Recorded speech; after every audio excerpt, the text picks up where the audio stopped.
अच्छा जी। आज आपकी सेकंड क्लास अकाउंट क्रिएशन के हवाले से। इसके अंदर सबसे बेस्ट वे जो अकाउंट क्रिएट करने का जो मैं आप सबको रेकमेंड करूँगा वो आरडीपी के थ्रू है, ठीक है। और वर्किंग भी आगे सारी आरडीपी के थ्रू, क्योंकि मैंने वो चीज़ आपको बतानी जो मैंने खुद इंप्लीमेंट की है और मुझे जिनसे अच्छे रिजल्ट्स आए हैं। वीपीएन से भी मैंने करके देखा है, जो टिकटॉक जो मोड एप्लीकेशन है उसे भी करके देखा है, कोई रिस्पॉन्स नहीं आता, उससे फर्दर आपका अकाउंट ऐड होता है, ठीक है। तो ये है कि आपने आरडीपी के थ्रू किस तरह से अकाउंट बनाना है, उसे किस तरह से मैनेज करना है, वो चीज़ें पहले मैं आपको क्लियर करता हूँ, फिर इसके बाद एलडी प्लेयर की तरफ आते हैं। सबसे पहले ये कि आप आरडीपी लोगे। अभी जो मेरे पास ये आरडीपी चल रही है, ये 8 GB 16 कोर की आरडीपी चल रही है। मतलब कि इसके अंदर अगर मैं बल्क में भी काम करता हूँ, बल्क में भी अपने टिकटॉक के अकाउंट्स मैनेज करता हूँ, तो मुझे किसी किस्म की कोई प्रॉब्लम नहीं आएगी। मैं यहाँ पे ये ब्लू स्टैक ओपन किया, इसके अंदर अभी ये सारे अकाउंट्स चल रहे हैं, ठीक है, जिनके ऊपर क्रिएटिविटी बीटा प्रोग्राम का अकाउंट बना हुआ है, सबके ऊपर वर्किंग भी हो रही है।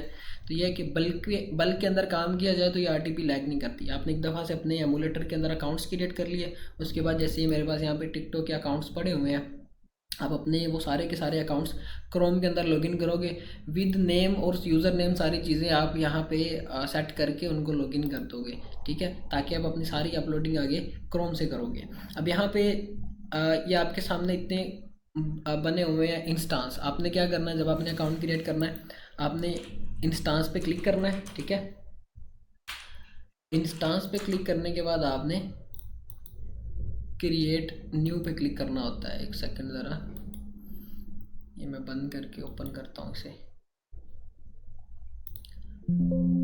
कि आरडीपी के अंदर आपका ब्लू स्टैक सबसे ठीक चलता है। और आपने अगर पीसी में यूज़ करना है, खुद का पीसी है, तो लो एंड पीसी के लिए भी एलडी प्लेयर सूटेबल है, आपका एलडी प्लेयर चल जाता है, ठीक है। और ये है कि आपने जो अकाउंट क्रिएट करना है वो आप अपनी खुद की जो जीमेल्स हैं उनके ऊपर भी कर सकते हो, कोई किसी किस्म का इशू नहीं आएगा, ठीक है। और अगर आपने बाय करना है तो आपने उसका नेम और यूज़र नेम, मतलब यूज़र नेम आप जब चेंज करोगे तो उसका जो अकाउंट के ऊपर एक आईपी होता है, यूज़र नेम के थ्रू भी आपका अकाउंट लॉगिन हो जाता है। आप यूज़र नेम चेंज करोगे उसके थ्रू आपका अकाउंट फिर लॉगिन नहीं होगा। और आपने दूसरा पासवर्ड भी चेंज करना होता है। ये दो चीज़ें आपने लाजमी से, जिससे भी अकाउंट बाय करना है, आपने चेंज करनी होती है, क्योंकि अगर आप ये नहीं चेंज करते तो ये आगे जाके आपके लिए प्रॉब्लम क्रिएट कर सकता है। अब आपने यहाँ पे आपके पास आएगा मल्टी इंस्टांस करके लिखा हुआ आएगा ब्लू स्टैक के साथ, ये 3 इस तरह के बने हुए आएंगे आपके पास, ठीक है। आपने मल्टी इंस्टांस पे क्लिक करना है, फिर उसके बाद ये इंस्टांस पे क्लिक करने के बाद फ्रेश इंस्टांस पे आपने क्लिक कर देना है। यहाँ पे चीज़ समझने वाली है, आप जब नेगिट पे रख के 64 बिट पे बनाते हो तो उसमें आपकी समटाइम एमुलेटर तो ठीक चलती है, लेकिन आपकी जो टिकटॉक है वो लैग करना शुरू हो जाती है, ठीक है। और फिर जब आप पी आई पाई पे रख के करते हो 64 बिट पे, तो ये आपकी टिकटॉक को भी स्मूथली चला देती है। तो इसमें किसी किस्म का आपको इशू नहीं फेस करना पड़ता। उसके बाद अगर आपकी आरडीपी 8 GB 16 कोर की है, अच्छी आरडीपी, कोर उसके अच्छे होने चाहिए। 8 कोर की आरडीपी भी थोड़ा सा लैग करती, 16 कोर की आरडीपी बड़ी ज़बरदस्त चलती है। आपने उसकी जो सीपीयू सेटिंग रखनी है वो 4 कोर 4 GB रख के आपने इसको क्रिएट कर देना है, ठीक है। क्रिएट करने के बाद आप इसको ओपन करोगे।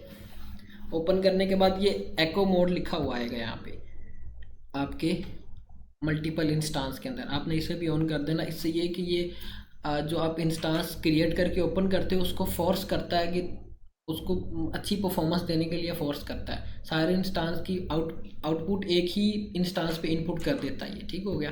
तो इस तरह से आपने एक क्रिएट कर लेना इंस्टांस। आपने अपनी खुद की जीमेल यूज़ कर सकते हो, बांग्लादेश से हो तो बांग्लादेश की जीमेल चल जाएगी, पाकिस्तान के हो पाकिस्तान की जीमेल चल जाएगी, किसी किस्म का कोई भी इशू नहीं आएगा, ठीक है। क्रिएट करने के बाद आपने यहाँ पे सबसे पहले तो जो ऐप स्टोर होगा उसकी उसे लॉगिन करना है जीमेल के थ्रू। जीमेल आप अपनी पाकिस्तान की लगाओगे जिस पे आपने अकाउंट क्रिएट करना होगा, दूसरी को जीमेल लगाओगे तो फिर आगे जाके जब आप अपनी टिकटॉक को इंस्टॉल कर लोगे, इंस्टॉल करने के बाद जब लॉगिन या साइन अप करोगे तो वो एक्सेप्ट नहीं करेंगे। वो बोलेंगे कि you are tried maximum time, इस तरह से फिर ये बोलना शुरू कर देते हैं, जिस वजह से आपको प्रॉब्लम फेस करना पड़ती है। आपने वही जीमेल लगानी है यहाँ पे जिसके थ्रू आपने अकाउंट क्रिएट करना है, कोई दूसरी जीमेल नहीं लगानी है आपने, ठीक है। इस तरह से आपके पास ये ऐप सेंटर आ जाएगा। इसे आपने ओपन करना है।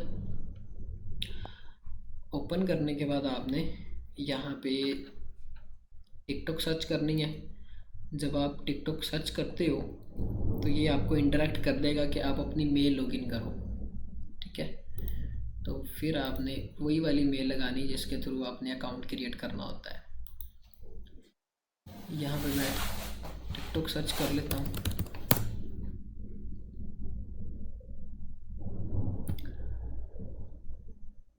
अब ये मैंने जैसे ही क्लिक किया है इसके ऊपर, ये मुझे बोलेंगे कि आप अपनी जीमेल दें साइन इन करने के लिए। तो मैं यहाँ पे कोई एक मेल लगा दूंगा अपनी। मैं यहाँ पे लॉगिन करूँगा अकाउंट, आपने साइन अप करना है, ठीक है। क्योंकि मैं अभी जीमेल लगाने लगा उस पर ऑलरेडी अकाउंट बना हुआ है।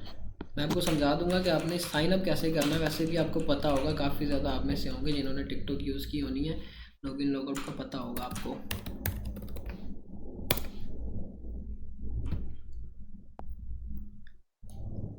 यहाँ पे हम ये जीमेल के थ्रू साइन इन करते हैं।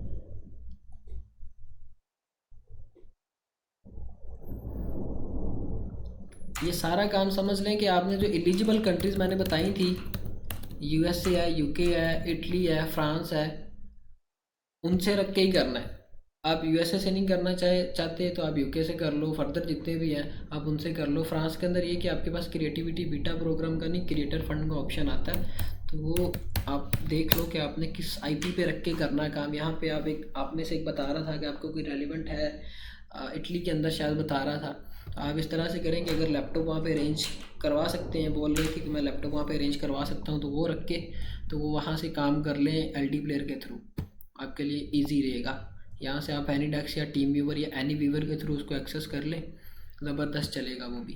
किसी किस्म की आरडीपी भी नहीं लेनी पड़ेगी, कोई वीपीएन भी नहीं लेना पड़ेगा, और कोई पंगे करने की ज़रूरत भी नहीं पड़ेगी। बाकी ये कि मैं जो रेकमेंड करूँगा अदर स्टूडेंट्स को, वो आरडीपी है। क्योंकि आप अपने पीसी में करते हो, वीपीएन लगाते हो, वीपीएन का कोई पता नहीं होता। मैं उस चीज़ की नहीं है कि मैं वीपीएन आप यूज़ करो, आगे जाकर कोई प्रॉब्लम होती है तो फिर ये कि अकाउंट्स की रीच भी डेड हो, या थोड़ा सा वैसे इसके अंदर 80-20 के चांसेस आ जाते हैं, रिस्क क्रिएट होना शुरू हो जाता है कि जब जैसे ही वो फॉर एग्ज़ाम्पल इंटरनेट थोड़ा सा लैग करे, वो डिस्कनेक्ट हो, आपकी टिकटॉक इधर से चल रही हो, तो फिर प्रॉब्लम हो सकती है। मैं रेकमेंड करूँगा कि आप आरडीपी लो, रीन्यूएबल आरडीपी लो, 10 अकाउंट्स पे काम करो, इजीली काम हो जाता है, कोई ज़्यादा इशू वाली बात ही नहीं है। अब इसी के अंदर मैं अपने टिकटॉक के अकाउंट्स भी मैनेज कर रहा हूँ, फेसबुक की सारी टीम्स के अकाउंट भी मैनेज कर रहा हूँ, फेसबुक की जो पेजेस पे काम कर रहा हूँ वो भी सारे इसी के अंदर मैनेज हो रहे हैं। मतलब बिल्कुल स्मूथ चलती है, ये नहीं कि दौड़ पड़ना शुरू हो जाए। जैसे ही थोड़ी सी परफॉर्मेंस में कोई लैगिंग शुरू होती है, मैं आरडीपी वाले से बात करता हूँ कि हाँ भाई ये इस तरह से कर रही है, वो मुझे ठीक करके दे देता है। परफॉर्मेंस इसकी ज़बरदस्त है, इसीलिए मैं बोल रहा हूँ कि आरडीपी ले लो। डाउनलोडिंग भी जल्दी हो जाती है, अपलोडिंग भी जल्दी हो जाती है। मल्टीटास्किंग के लिए आपके लिए आरडीपी बेस्ट है, क्योंकि इंटरनेट की स्पीड अच्छी होती है इसके अंदर। पाकिस्तान में वैसे तो आपको पता है कि भाई इंटरनेट ही बड़ा स्लो चलता है। जब आप अपलोडिंग करने बैठोगे तो आपको एक प्रॉब्लम ये फेस करना पड़ेगी। बाकी कि आरडीपी के अंदर अगर आपने अपलोडिंग करनी है तो आपने क्रोम के थ्रू सारी वर्किंग करनी है। गूगल क्रोम में आपने वही वाली आईडी लॉगिन कर लेनी है, उसी से आगे अपनी सारी वर्किंग करनी है। आपने एमुलेटर से नहीं अपलोडिंग करनी, क्योंकि एमुलेटर बड़ी स्लो वीडियो अपलोड करता है। इसके अंदर पता नहीं क्या प्रॉब्लम है, शायद ब्लू स्टैक इस तरह से करता है, वीडियो को बड़ी स्लो ये अपलोड करता है एमुलेटर के अंदर, चाहे इंटरनेट जितना मर्जी तेज़ चल रहा हो। उसने अपलोड करनी है 5-10 मिनट लेके। इससे बेहतर ये कि आप गूगल क्रोम के अंदर अपनी वही वाली आईडी लॉगिन करो। लॉगिन करने के बाद आप वहीं से आगे सारी अपलोडिंग करते जाना। प्रॉपर एक सेपरेट फ़ोल्डर या फाइल्स बना के रख लेना सेपरेट वाइज। अब यहाँ पे कुछ निशीज़ आ जाती हैं, मैं एक दफ़ा से, क्योंकि आपने जो नेक्स्ट क्लास होनी है उससे पहले कुछ टास्क भी आपको मैंने देना होता है, वो टास्क आप सुन लें। आप सब ने करना ये कि एक तो ये आपने खुद से ट्राई करना है अकाउंट क्रिएशन का, क्रिएटिविटी बीटा प्रोग्राम वाला। दूसरा आपने काम ये करना है कि आपने खुद से रिसर्च करनी है टिकटॉक यूज़ करके यूएसए के आईपी के ऊपर कि टिकटॉक का किस तरह का ट्रेंड चल रहा है यूएसए के अंदर, ठीक है। आपने ट्रेंड चेक करना है कि यूएसए में ट्रेंड क्या चल रहा है। आपने काफ़ी ज़्यादा वीडियोस देखी, एक ट्रेंडिंग म्यूज़िक या कोई इस तरह की चीज़ होती है हर कंट्री के अंदर जो वायरल चल रही होती, ठीक है। तो ये चीज़ें आपने नोट डाउन करनी है। उसके बाद आपने कुछ कंटेंट्स निकालने हैं वायरल जो टिकटॉक के अंदर वायरल चल रहे हो। अब यहाँ पे ये इंस्टॉल हो गई है ओपन किया मैंने इसको, टिकटॉक को ओपन करने के बाद आपके पास यहाँ पे 2 ऑप्शंस आते हैं, एक साइन इन, दूसरा साइन अप का। और यहाँ पे एक दो चीज़ें और समझने वाली हैं। आप सब क्या करते हो अगर लॉगिन करना है तो आप यहाँ से करते हो, यूज़ फ़ोन नंबर, मेल और यूज़र नेम, यहाँ से आप करते हो। जबकि आपने करना ये है कि आपने जिस मेल के थ्रू अकाउंट बनाया हुआ है ऐप स्टोर का या ऐप सेंटर का, वही वाली मेल के थ्रू आपने कंटिन्यू विद गूगल करना होता है। ये खुद ब खुद ही डिटेक्ट करके आपके अकाउंट को डायरेक्ट लॉगिन कर देता है। समटाइम जब आप यूज़र नेम या पासवर्ड लगाते हो या जीमेल के थ्रू भी लॉगिन करते हो यहाँ से रख के, तो वो एक्सेप्ट ही नहीं करता। कहते हैं कि आपने मैक्सिमम टाइम्स इसको ट्राई किया लॉगिन करने के लिए, ये पता नहीं अभी क्या चल रहा है इसका इशू, ये आपको प्रॉब्लम इस तरह से बता देता है। आपने क्या करना है, कंटिन्यू विद जीमेल कर देना है। आपका जो भी अकाउंट होगा खुद ब खुद ही आपको बता देगा कि इस मेल पे आपका अकाउंट था, और ये इंडायरेक्ट कर देगा उसी मेल पे, आपका अकाउंट बन के आ जाएगा आपका। तो इस तरह से आपने ये काम करना है, क्योंकि यूज़र नेम से आपको प्रॉब्लम फेस करना पड़ती है। अब ये मैंने किया लॉगिन अकाउंट, आपने नीचे साइन अप लिखा हुआ आ रहा था, आपने साइन अप करके डेट ऑफ बर्थ आपसे पूछता है। अगर खुद बनाना है अकाउंट तो डेट ऑफ बर्थ आपकी जो जीमेल की होगी वो आपने दे देनी है, ठीक है। अगर आप करते हो जो बाय करने आपने लॉगिन करते हो, तो फिर आपने क्या करना है कि जिससे आपने अकाउंट लेने हैं वो आपको डेट ऑफ बर्थ भी बता देगा, या वो आपको बता देगा कि ये आपका अकाउंट किस डेट ऑफ बर्थ का है या कौन सी डेट ऑफ बर्थ है इसकी, ठीक है। तो वो भी वो आपको बता देगा साथ ही। यहाँ पे ये आपके पास इस तरह सारे ऑप्शंस आ जाएंगे। क्रिएटिविटी बीटा प्रोग्राम का आपके पास इस तरह से ये ऑप्शन शो करेगा, तो समझ लें कि आपका मोनेटाइज होने वाला मोनेटाइजेबल अकाउंट बन जाएगा इस तरह से, ठीक है। ये आपका अकाउंट बनेगा आरडीपी के अंदर ब्लू स्टैक से। इस तरह से आपका ये क्रिएटिविटी बीटा प्रोग्राम वाला अकाउंट क्रिएट होगा। अब यहाँ पे अगर आपने वीपीएन के थ्रू करना है, अब यहाँ पे वीपीएन एक पड़ा तो हुआ है, नोड वीपीएन था, लेकिन मैं वो कनेक्ट नहीं करूँगा। अगर कनेक्ट किया तो उसने इंटरनेट एक दफ़ा से बंद करके चलाना, मीटिंग सारी एंड हो जाएगी। आपका जो भी वीपीएन है आपने उसको ओपन करना है। ओपन करने के बाद डेडिकेटेड आईपी पे सिलेक्ट करना है यूएसए की किसी एक स्टेट के ऊपर, ठीक है। और उसी स्टेट पे आपने बार बार अपने अकाउंट को यूज़ करना, स्टेट्स भी नहीं चेंज करनी है आपने, ठीक है। वीपीएन आपने अपने पीसी के अंदर कनेक्ट किया।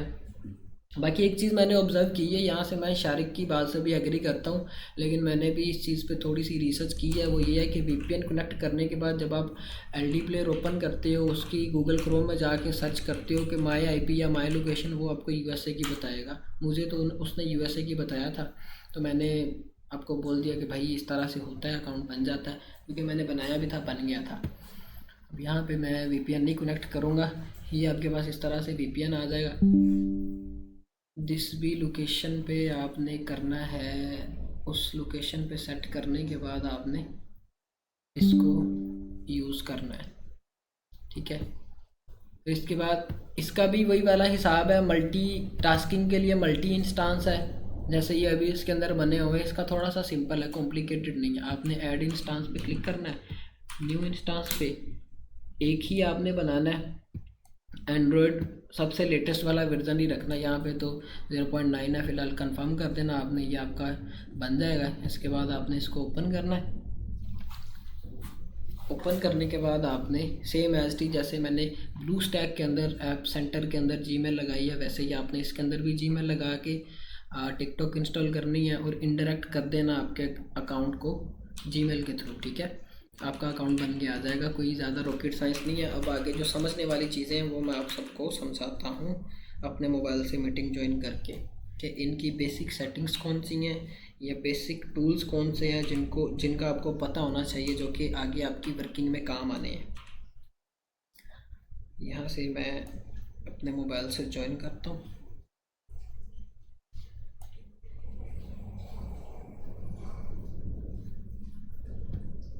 अच्छा जी,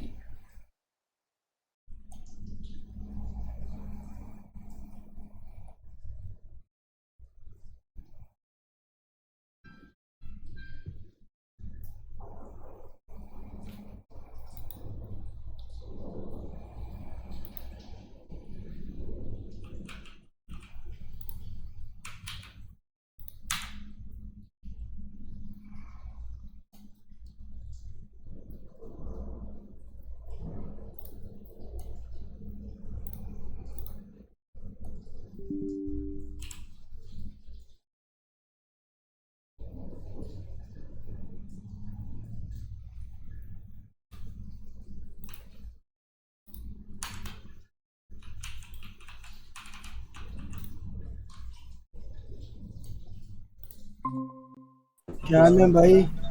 एक सेकंड ज़रा, एक सेकंड। अल्हम्दुलिल्लाह जैगम भाई, आप सुनाए। एक सेकंड ज़रा। भाई आप सुनाओ। जैगम सर गायब हो गए यार।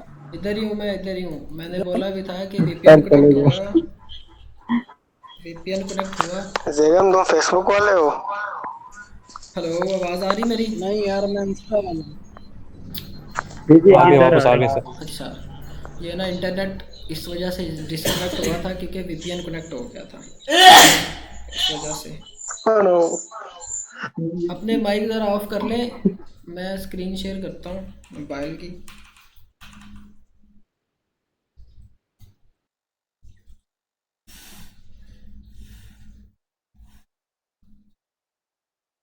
अच्छा जी। अब मोबाइल के अंदर आप टिकटॉक यूज़ करते हो प्लगइन वाली। प्लगइन वाली टिकटॉक भी आपके एक तरह से काम आती है। वो ऐसे है कि आपने एक दफ़ा अकाउंट क्रिएट किया आरडीपी के अंदर। आरडीपी में अकाउंट क्रिएट करने के बाद आप उसको लॉगिन करते हो अगर प्लगइन में, तो उसके बाद आपने उस पर 20 से 25 दिन काम करना होता है उसी सेम आईपी पे रह के, ठीक है। तो फिर आपका अकाउंट फ्रीज़ होने के बाद अनफ्रीज़ हो जाता है दोबारा से, ठीक है। तो अब ये अकाउंट दोबारा से अनफ्रीज़ होना शुरू हो गया। उस दिन मैंने दिखाया था कि ये फ्रीज़ था। अब यहाँ पे जो इसकी रिसेंट वीडियो वो 1 मिलियन पे गई है, उसके बाद ये एक 10,000 पे गई है, 27, मतलब 67K पे गई है। बाकी जो बात करने वाली उसकी तरफ आते हैं। अब यहाँ पे सबसे जो मेन इंपॉर्टेंट चीज़ समझने वाली है वो एनालिटिक्स है, क्योंकि इसी से आपको आइडिया होगा कि हमने अपनी ऑडियंस को किस तरह से राइट वे में टारगेट करना है, हमारी ऑडियंस किस टाइम एक्टिव रहती है, जो कि मैंने प्रीवियस क्लास में भी ओवरव्यू दिया था। इस क्लास के अंदर मैं आपको मज़ीद डिटेल के अंदर बताता हूँ। यहाँ पे जो लास्ट 7 डे का रिजल्ट बता रहे हैं 1.6 मिलियन है, जो कि अभी भी 11% डाउन है प्रीवियस रीच से, ठीक है। उसके बाद जो व्यूज़ हैं वो 10,000, फिर इसके जो लाइक्स आए हैं वो इतने आए हैं। ये मतलब समझ लें कि आप जिस तरह से अपना चेक करते हो क्रिएटर स्टूडियो में फेसबुक में कि आपकी वीडियोस के ऊपर कितने व्यूज़ आ रहे हैं या क्या प्रोग्रेस चल रही है, वो एक आपको यहाँ पे पता चलता है। दूसरी आपकी जो अर्निंग हो रही है उस वीडियो के ऊपर, हाँ जी रिकॉर्डिंग हो रही है, वो आपको पता चलती है इसके क्रिएटिविटी बीटा प्रोग्राम के अंदर। यहाँ से आपको ये पता चलेगा कि आपकी ऑडियंस कितनी है अकाउंट के ऊपर, की मैट्रिक सारी चीज़ें। उसके बाद आपके कितने लाइक्स आए हैं या कितने व्यूज़ आए हैं, फिर कितने कमेंट आए, सारी चीज़ें आपको यहाँ से पता चलती हैं। फिर ये कि यूनिक व्यूज़ का मतलब ये कि जिन्होंने आपके अकाउंट को फॉलो नहीं किया हुआ वो कौन से पर्सन है, वो कितनी मतलब कितनी उनकी क्वांटिटी है या कितने लोग हैं। वो 1.4 मिलियन है जिन्होंने फॉलो नहीं किया हुआ, लेकिन फिर भी उन्होंने आपकी वीडियोस को देखा। उसके बाद शेयर इसको 8,000 हुए हैं। उसके बाद दूसरी चीज़ आ जाती है कि प्रीवियस 7 डेज़ के अंदर आपके जो कंटेंट्स वायरल हुए हैं वो ये बता रहे हैं 1.1 मिलियन है। फिर यहाँ पे ये फ़िलहाल तो इन्होंने अपडेट नहीं किया, क्योंकि ये अभी पाकिस्तान के तो 12 बजे, यूएसए के अंदर शायद दिन के 12 बजे हैं, तो ये रात के 12 बजे के बाद अपडेट करते हैं कि आपकी प्रीवियस वीडियोस के ऊपर क्या रिस्पॉन्स चल रहा है। फिर आपके पास ये फॉलोअर्स का आ जाता है। फॉलोअर्स आपके ऑल द टाइम जो है वो आप यहाँ से चेक करोगे कि लास्ट 60 डेज़ के अंदर कितने फॉलोअर आए हैं, और ग्राफ अभी इसका इंक्रीज ऊपर की तरफ जा रहा है, मतलब कि फॉलोअर इस पर डेली बेसिस पे आ रही हैं मुझे, ठीक है। और नेट फॉलोअर 51 के हुए हैं। ये जो फॉलोअर हुए हैं वो मेरे ख्याल से अभी 1 मंथ नहीं हुआ इस अकाउंट पे काम करते हुए, और इतने फॉलोअर्स हुए। और वर्किंग भी सारी आरडीपी में एमुलेटर से अकाउंट क्रिएट किया और आरडीपी के आगे गूगल क्रोम में आईडी लॉगिन की, वहीं से सारी आगे वर्किंग हुई है, ठीक है। और जेंडर भी आलमोस्ट इक्वल इक्वल ही है। यहाँ से जेंडर, फिर उसके बाद एज आ जाती है। एज पे चीज़ें समझने वाली है। यहाँ पे बता रहे हैं कि 18 साल से लेके 24 साल की सबसे ज़्यादा जनरेशन है, जो कि इन्होंने इसके अंदर थोड़ा सा मिसकंसेशन रखी हुई है। टिकटॉक पे सबसे ज़्यादा 16 साल की एज वाली ऑडियंस है, क्योंकि जिन्होंने अकाउंट क्रिएट करना है वो 18 साल की डेट ऑफ बर्थ रख के ही अकाउंट क्रिएट करते हैं। आपने भी क्रिएट करना है, 18 साल की डेट ऑफ बर्थ रखोगे फिर ही आपका वो अकाउंट मोनोटाइज होने के एबल होता है, ठीक है। तो ये इन्होंने बताया कि 18 साल से लेकर 24 साल की एज वाली ऑडियंस सबसे ज़्यादा है। आपने क्या करना है, आपने 16 साल से 20 साल की जो ऑडियंस आपने उसको टारगेट करना है। सबसे ज़्यादा रीच वही देती है, सबसे ज़्यादा एक्टिव ऑडियंस भी वही है टिकटॉक के ऊपर, और सबसे ज़्यादा ऑडियंस भी वही है। आपने कंटेंट भी इसी तरह के निकालने हैं जो कि वायरल हो और इस तरह की ऑडियंस को टारगेट करो, क्योंकि यंग जनरेशन जो है ना वो गाने बाजे की तरफ ज़्यादा आती है। वो इस तरह की यूएसए की ऑडियंस इस तरह की चीज़ों को ज़्यादा लाइक करती है। और फिर टिकटॉक के ऊपर अभी म्यूज़िक का कोई कॉपीराइट नहीं है। जैसे ये है कि आप कोई ट्रेंडिंग म्यूज़िक देखते हो कि हाँ यूएसए के अंदर ये ट्रेंडिंग म्यूज़िक चल रहा है या इस चीज़ का ट्रेंड चल रहा है, तो वो आप क्या करोगे, अपनी जो भी आपकी वीडियोस होंगी आप उनके बैकग्राउंड में जो म्यूज़िक लगा होगा वो चेंज करके जो ट्रेंडिंग म्यूज़िक चल रहा है वो लगाओगे, और जो ट्रेंडिंग हैशटैग होने हैं वो भी आप लगाओगे। वो मैं बताऊंगा आपको नेक्स्ट क्लास के अंदर आपने किस तरह से ट्रेंडिंग हैशटैग फाइंड करने हैं। टिकटॉक खुद भी बताता है अपनी ऑफिशियल वेबसाइट पे। फिर इसके बाद नेक्स्ट आपके पास आ जाता है कि टॉप ऑडियंस आपकी कहाँ कहाँ की है। यहाँ पे बता रहे हैं कि 56% यूएसए की, बाकी फर्दर अदर कंट्रीज़ की, यूनाइटेड किंगडम है, फिर अर्जेंटीना, मैक्सिको, वियतनाम है। तो मतलब समझ लें कि यहाँ पे जो ऑडियंस है वो भी ऑलमोस्ट सारी प्रीमियम ही ऑडियंस है। तो इससे ये आपको आइडिया हो जाएगा कि आपका जो आरपीएम होगा वो भी हाई ही आरपीएम होगा। फिर यहाँ पे टॉप सिटीज़ बता रहे हैं कि कौन सी टॉप सिटीज़ है जिनके अंदर आपकी वीडियो देखी जा रही है, ठीक है। इसके बाद नीचे चीज़ आ जाती है समझने वाली, मोस्ट एक्टिव ऑडियंस का जो टाइम है। आप इस ग्राफ को फॉलो करोगे। अब यहाँ पे जो मुझे टाइम बता रहे हैं 1 AM का मतलब है यूएसए का 1 AM, पाकिस्तान का 1 AM नहीं, 1 PM सॉरी, ठीक है। ये यूएसए का टाइम बता रहे हैं। अगर आपको ये ना हो कि मतलब ये अगर 1 PM बता रहे तो ये पाकिस्तान का टाइम होगा, तो फिर आप उसी पे वीडियोस अपलोड करते जाओ, इस तरह से रीच बिल्कुल ही नहीं आनी। तो इनकी जो ऑडियंस मोस्टली एक्टिव होती है वो समझ लें कि मॉर्निंग के, जैसे पाकिस्तान के 5 AM है, पाकिस्तान के 5 बजे के बाद से लेके रीच आना शुरू हो जाती है आहिस्ता आहिस्ता। फिर 10 बजे, फिर 11 बजे, फिर 12 बजे, फिर 2 बजे, फिर थोड़ी सी डाउन जाती 3 बजे तक, फिर 4 बजे तक। और आपने जो अपनी वीडियोस का अपलोडिंग का भी टाइम रखना है वो इस तरह से रखना है। स्टार्टिंग के अंदर आपने हर घंटे के बाद एक वीडियो अपलोड करनी है पाकिस्तानी रात 6 बजे के बाद, घंटे घंटे के बाद आपने वीडियोस अपलोड करते जाना है सुबह के 5 बजे तक, ठीक है। इस तरह से आपने अपना शेड्यूल रखना है। स्टार्टिंग अकाउंट के ऊपर आप जितने ज़्यादा एक्टिव रहोगे उसके उतने ही ज़्यादा वायरल होने के चांसेस इंक्रीज़ होते हैं, ठीक है। उसके बाद एनालिटिक्स हो गया। एनालिटिक्स के बाद आपके पास आता है क्रिएटर पोर्टल। क्रिएटर पोर्टल में समझ लें सारी गाइडेंस होती है टिकटॉक की। अगर आप किसी भी टूल के बारे में गाइडेंस यहाँ से भी लेना चाहते हैं तो आप ले सकते हैं। रीड आउट करनी है तो आप रीड आउट कर सकते हो। ये सारी चीज़ें आपको यहाँ पे बताएंगे कि किस प्रोग्राम का क्या बेनिफिट है या किस प्रोग्राम से आप क्या बेनिफिट्स ले सकते हो, ठीक है। इसका वैसे फ़ायदा नहीं है इतना। फिर उसके बाद आ जाती है आपके पास प्ले लिस्ट का आपको आइडिया ऑलरेडी है क्योंकि फेसबुक पे भी आप काम किया होगा आप सब ने या कर रहे होगे। प्लेलिस्ट का मतलब है कि अगर आपका कोई क्रिएटर एक ऐसा है जो कि डिफरेंट कैटेगरीज की वीडियोस बनाता है, वो हेल्थ की वीडियोस भी बना रहा है, वो वीडियोस बना रहा है मतलब जिम की वीडियोस भी, फिटनेस की वीडियोस भी बना रहा है, वो नेचर व्लॉग भी शूट कर रहा है, तो फिर ये कि आप उसकी सेपरेट प्लेलिस्ट बना के यहाँ पे इनपुट कर सकते हो। सेपरेट प्लेलिस्ट आपकी वो फिर आईडी के ऊपर ही शो करता है कि ये फिटनेस के रेलिवेंट इसकी सारी वीडियोज़ हैं, ये उसकी व्लॉग है सारे, और ये सारी फूड के रेलिवेंट इसकी वीडियोज़ है इसके अकाउंट के ऊपर, ठीक है। यहाँ से आप अपनी प्ले क्रिएट करोगे। उसके बाद आ जाता है लाइव सेंटर का भी आपको पता होगा, ये वैसे पाकिस्तान में भी एलिजिबल है। जो लोग ये लाइव आते हैं और ये करते हैं एक दूसरे के साथ कंपैरिजन, जो फिर आगे लोग इनको गिफ्ट सेंड करते हैं, वो गिफ्ट नहीं समझ लें पैसे सेंड करते हैं। टिकटॉक फिर आगे उनको अर्निंग में कन्वर्ट करके देता है। वैसे लाइव का इतना फ़ायदा नहीं है, सिर्फ अपनी मोनेटाइजेशन पे काम करना है। लाइव वाले टूल पे काम करने के लिए अभी कोई क्रिएटर ऐसे मिलेंगे नहीं आपको जो कि इतनी लंबी डॉक्यूमेंट्रीज जिनकी हों और आप उनको लाइव करो, ठीक है। उसके बाद लाइव सेंटर है भाई, ये समझ लें कि लाइव का क्रिएटर स्टूडियो है। यहाँ से आपको सारी चीज़ें लाइव की पता चलेंगी कि लाइव डैशबोर्ड में क्या होता है और किस तरह से आप इसको यूज़ कर सकते हो, ठीक हो गया। इसके बाद नेक्स्ट आ जाता है आपके पास subscription same as is Facebook की तरह है ये भी। सब्सक्रिप्शन का मतलब कि अगर आप कोई सर्विसेज दे रहे हो, जैसे फॉर एग्जांपल वकार जका वो ट्रेडिंग की सर्विसेज दे रहा है, वो सिग्नल्स प्रोवाइड करता है, तो उसने अपने फेसबुक पे बटन लगाया हुआ सब्सक्राइब का। जब कोई भी सब्सक्राइब पे क्लिक करेगा उसको नीचे बता देगा कि इस तरह के सिग्नल होने हैं, 1 मंथ का प्लान ज्वाइन करना है तो इतने पैसे हैं, वो बाय करेगा, उसके ग्रुप के अंदर वो इंटरेक्ट हो जाएगा। इसी तरह से सेम एज इट आप यहाँ पे भी सब्सक्रिप्शन को यूज़ कर सकते हो। अगर कोई आपका कोई क्रिएटर ऐसा है या कोई एफिलिएट भी साथ करनी है तो इस तरह से आप सब्सक्रिप्शन से कर सकते हो, ठीक है। इसके बाद नेक्स्ट आपके पास है क्रिएटर मार्केट प्लेस में जो ये करते हैं ई कॉमर्स का काम, उनका ये सारा आ जाता है।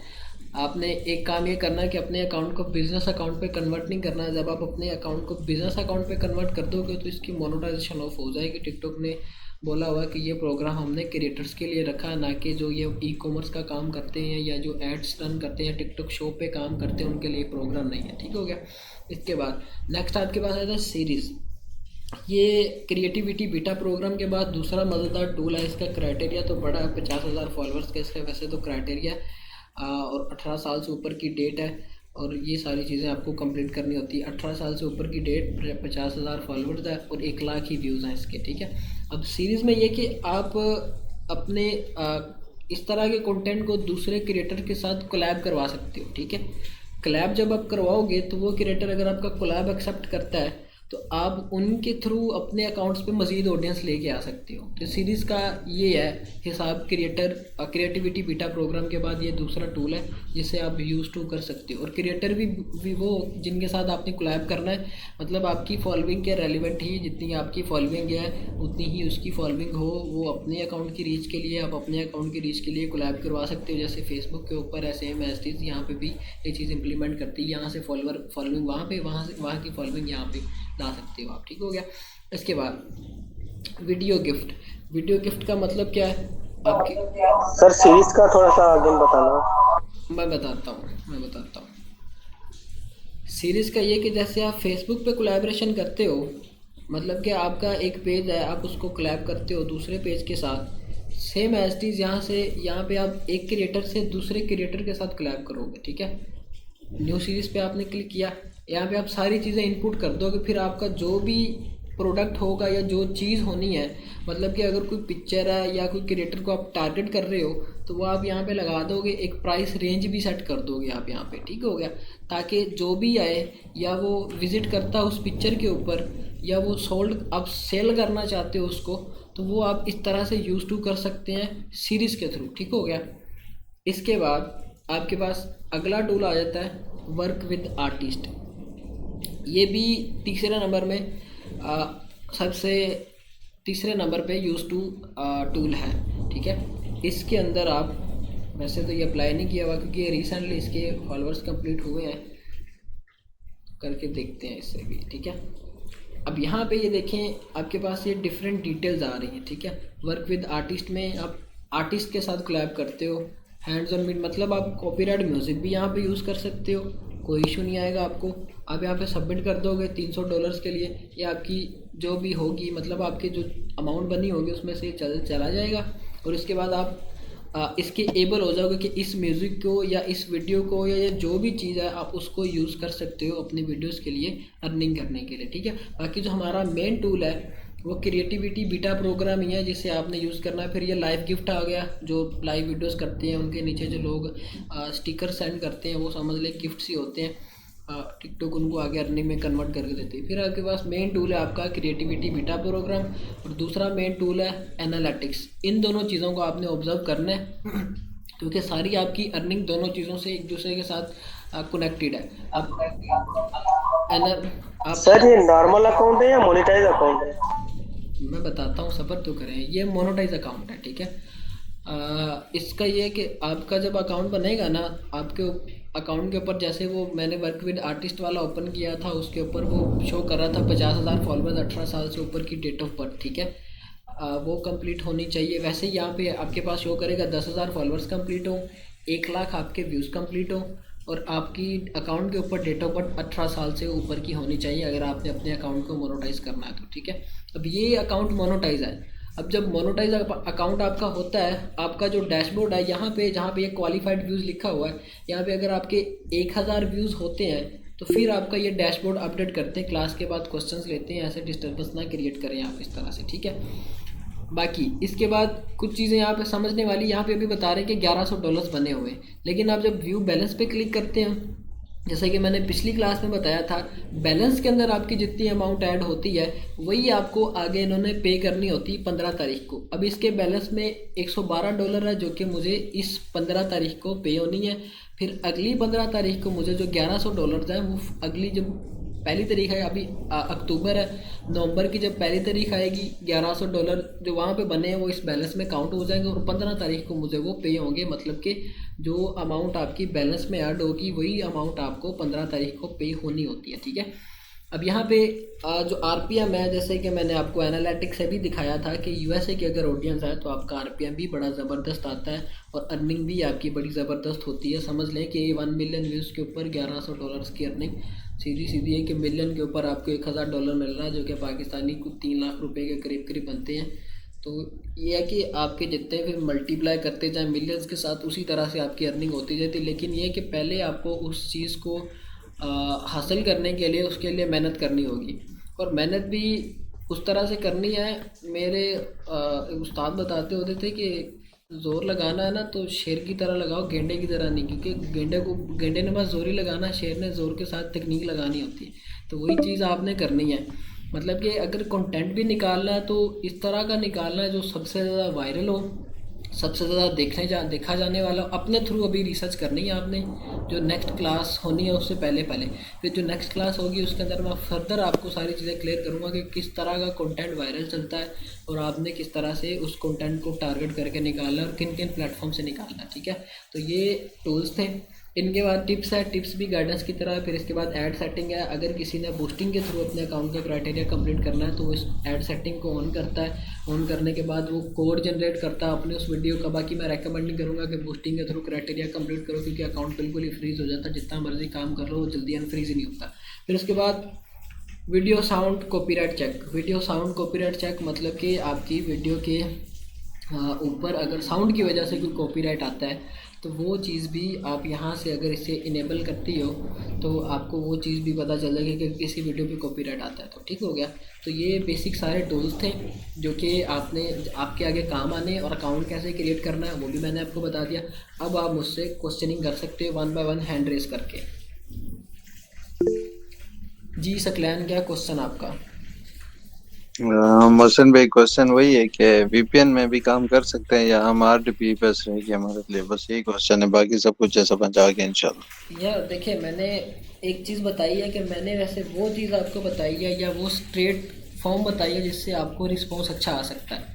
मतलब कि जो रोड मैप मैंने फॉलो किया, मैंने आगे भी वही कन्वे करना है। अगर मैं खुद से ऐसे ही करता रहूँ कि हाँ ऐसे कर लो ऐसे भी हो जाएगा, बाकी ये कि करने में हर्ज नहीं है, एक दफ़ा ट्राई करने में हर्ज नहीं है। हो सकता है कि वीपीएन के थ्रू आपको रिस्पॉन्स अच्छा आ जाए। ठीक है, मतलब सब शाख वाला स्टैटिक आईपी जो है वो बेस्ट है, फेसबुक पे भी उसी से काम कर रहे बिल्कुल बिल्कुल ऐसे कर सकते हो। लेकिन ये कि आपने फिर अपना पहले आईपी चेक करना है। जैसे मैंने बताया था कि एमुलेटर आपने ओपन किया, वीपीएन कनेक्ट करने के बाद पहले आपने गूगल क्रोम पे जाना है, माय आईपी लिख के सर्च करना है। वहाँ पे जब आपको लोकेशन बताएंगे कि हाँ यूएसए की लोकेशन है, फिर आप उस पे यूज़ कर सकते हो। ठीक है,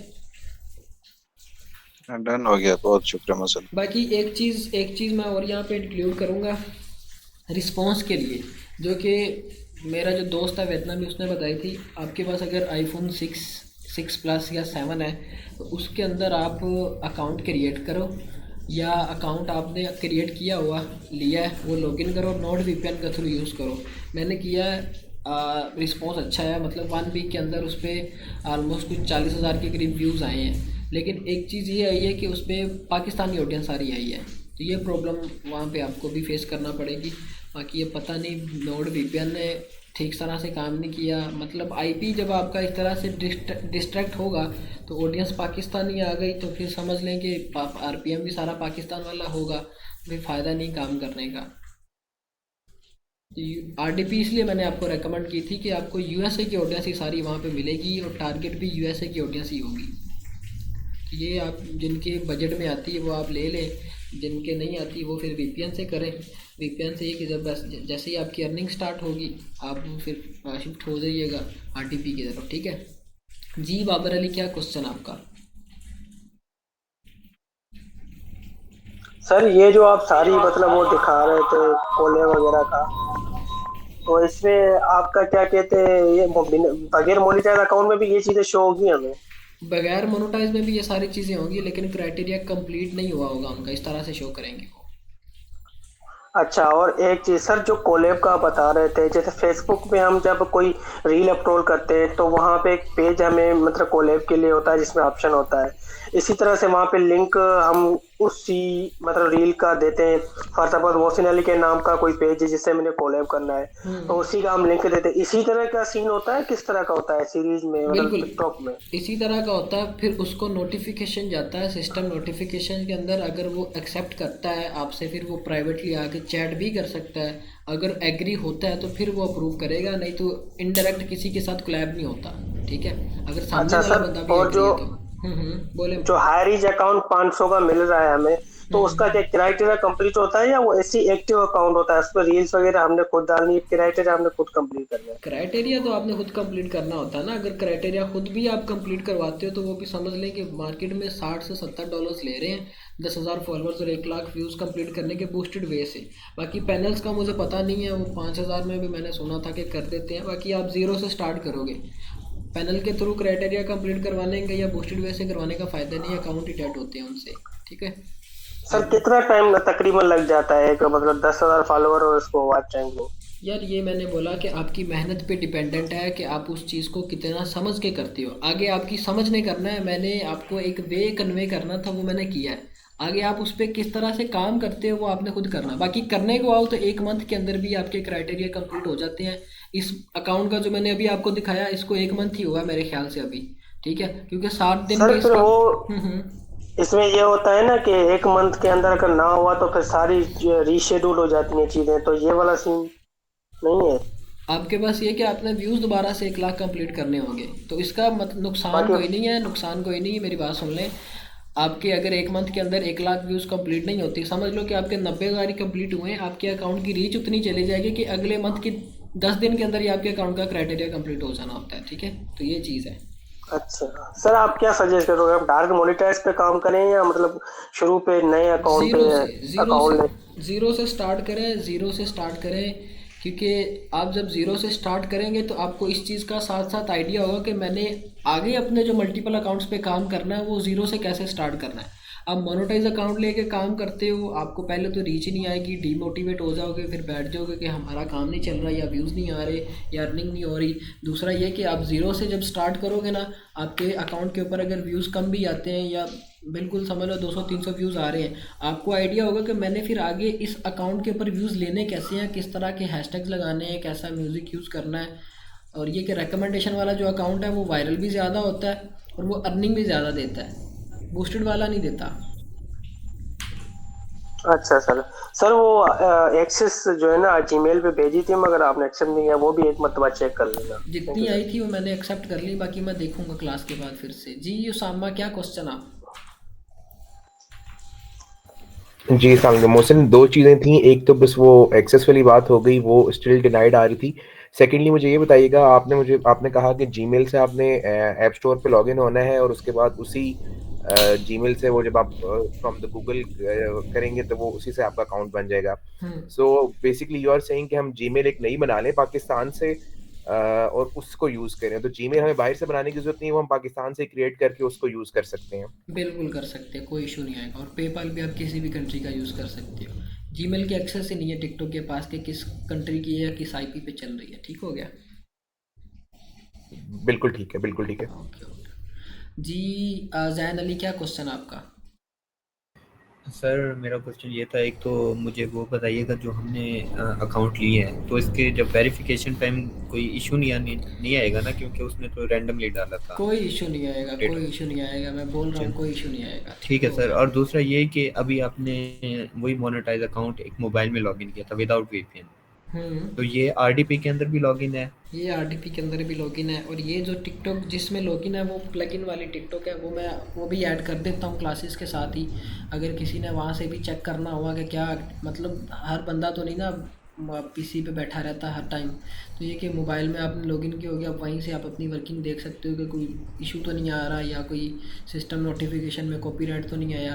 तो ये सारी चीज़ें आप चेक कर सकते हो वहाँ से भी। सही है सर। और एक लास्ट था कि जिस अब आपने कहा कि ट्रेंडिंग साउंड यूज़ करना है, तो जो वीडियो का ओरिजिनल साउंड होगा उसे म्यूट कर देना है या उसे भी रहने? उसे आप रिप्लेस कर देना, रिप्लेस करके वो ट्रेंडिंग वाला लगा दे वहाँ पे। जब मल्टीपल म्यूजिक्स होंगे, दो म्यूजिक एक साथ वीडियो पे चलेंगे तो वो डिस्ट्रैक्शन ही होनी, सामने वाले ने वीडियो ही नहीं देखनी। तो सर ऐसा नहीं हो सकता कि जो ट्रेंडिंग है उसको म्यूट करने, मतलब टिकटॉक का तो एल्गोरिथम ये देखता है ना कि लगा हुआ है या नहीं लगा हुआ, हम्म। म्यूजिक तो ऐड होगा। अगर हम्म। हम वो ओरिजिनल वॉइस उसकी यूज़ करना चाहें तो? बिल्कुल आप कर सकते हैं। अगर वो क्रिएटर है, जैसे मैं बोल रहा हूँ वैसे बोल रहा, तो उसके बैकग्राउंड में आप म्यूज़िक यूज़ कर सकते हो, तो इससे ज़्यादा इंप्रेशंस आएंगे।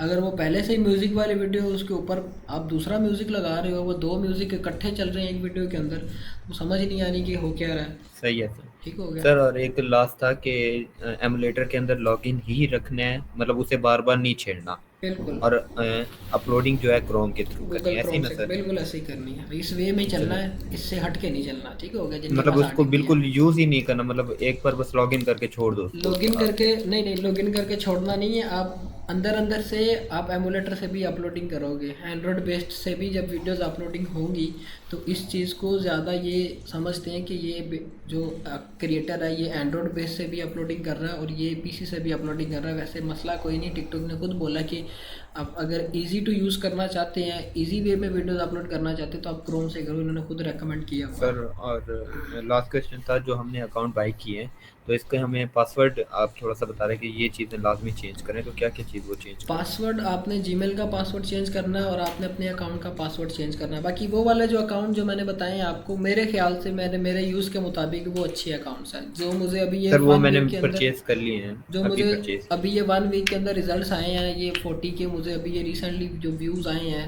बस ये टेस्टिंग करते हुए कि आईफोन से किस तरह के रिस्पॉन्स आते हैं, वो मुझे इसी अकाउंट से आए हैं। बाकी आप अपना देख लें, किसी ने खुद बना के करने हैं वो खुद बना के कर लें, बाय करके करने बाय करके कर लें, कोई इशू नहीं। ठीक हो सर गया। बस सॉरी मैं सबका टाइम खा गया हूँ, एक लास्ट क्वेश्चन था, वो ये था कि सर जब हम, मतलब आपने कहा कि 5 बजे से शुरू कर दो अपलोडिंग, दिन 5 तक हर घंटे के बाद, तो सर इसके अंदर जो टैग्स यूज़ करने ये कितने होने चाहिए और कितनी तक वीडियोस मैक्सिमम अपलोड करनी चाहिए? नेक्स्ट क्लास का वेट नहीं करते आप, नेक्स्ट क्लास तक का वेट करें, उसके अंदर सारी चीज़ें क्लियर करता हूँ मैं आपको। क्वेश्चन ले लेते हैं, वैसे भी 5 मिनट रह गए हैं, वो कह रहे हैं कि टाइम ख़त्म हो रहा है। जी तैयब, क्या क्वेश्चन आपका?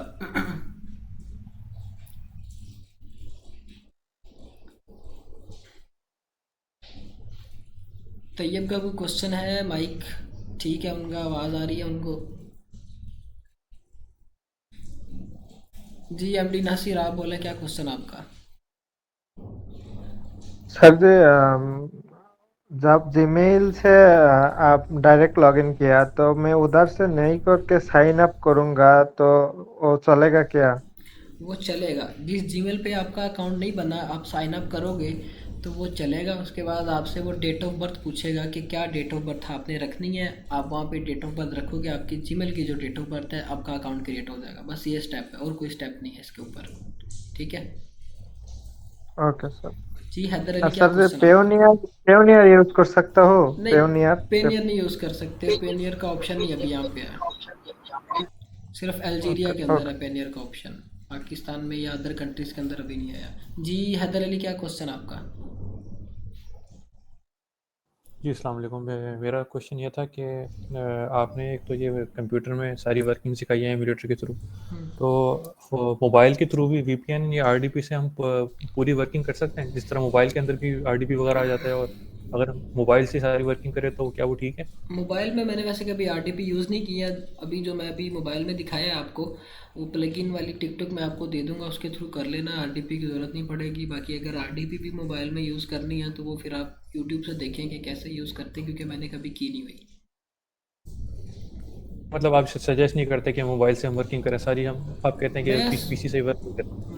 मैंने वो चीज़ सुजेस्ट करनी है जिससे मुझे अच्छे रिजल्ट्स आए हैं, या जिस पैटर्न को मैं फॉलो कर रहा हूँ अपने से हट के अगर मैं आपको वो चीज़ें बताऊँ तो फिर रिजल्ट्स ना आए तो फिर जिम्मेदारी तो मेरी है ना समझाने वाली कि किस तरह से रिजल्ट्स आने हैं। आरडीपी का ये कि जी वो ठीक, एक्यूरेट यूएसए का सारा कुछ होता है तो उससे रिजल्ट्स अच्छे आते हैं। ठीक है। अच्छा, और ये जो अकाउंट आपने इसके अंदर बनाना सिखाया है, जो अगर हम बाय करेंगे, जो हाई रिस्क आपका आपने जो नंबर दिया है, वो फिर तो आप वो अगर हम लॉगिन बाय करें तो करोगे, हमें फिर लॉगिन वो करने सिर्फ पड़ेंगे। सीधा लॉगिन, फिर हमें कुछ बनाने की जरूरत नहीं है? बिल्कुल ऐसे ही है, बिल्कुल ऐसे ही है। ठीक हो गया जी। शारी, ओके। क्या क्वेश्चन आपका? सर आपने ये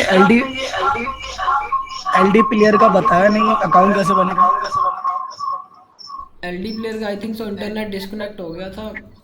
एक सेकंड ज़रा, अब ये मीटिंग एंड कर, एक सेकंड मैं अभी दिखाई देता हूँ, स्क्रीन में ठीक शेयर है सर। करता हूँ। जैसे सर मैंने एक नई मीटिंग क्रिएट कर ले 5 मिनट की। कर रहा हूँ, इसके बाद इंशाल्लाह करते हैं, इसके बाद करते हैं। क्या मसले हैं ये क्यों बड़ मार रहता है? माइक ज़रा बंद करो यार, अपना माइक बंद करो। शारिक, अपना माइक बंद करो। अच्छा, इस तरह से ये ओपन होगा। आपने फ्रेश इंस्टेंस पे रख के एक न्यू इंस्टेंस क्रिएट कर लिया। एंड्रॉयड का लेटेस्ट वर्जन रख के। ये काफ़ी लाइट है और चलता भी काफ़ी फास्टली और स्मूथली है। तो इस तरह ये सेम एस जैसे वहाँ पे लोडिंग कर रहा था आरडीपी के अंदर ब्लू स्टैक, वैसे ही आपका लोडिंग हो गया, आपके सामने एंड्रॉयड वाला सारा इंटरफेस आ जाएगा जैसे आरडीपी के अंदर था वैसे। फिर आप इसको आगे प्ले स्टोर में अपनी कोई भी जीमेल की आईडी लगाओ, लगाने के बाद टिकटॉक इंस्टॉल करो और डायरेक्ट आप आगे जैसे मैंने लॉगिन बताया वैसे कर लो, ठीक है। ऐसा मुश्किल कोई नहीं है, इजी है, बिल्कुल सेम है। समझ लें कि एप्लीकेशन डिफरेंट है, काम सारा सेम ही है, इंटरफेस भी सेम ही है। ये मीटिंग एंड होने वाली है, मैं दूसरी मीटिंग का आपको लिंक शेयर करता हूँ, ज्वाइन करें उससे।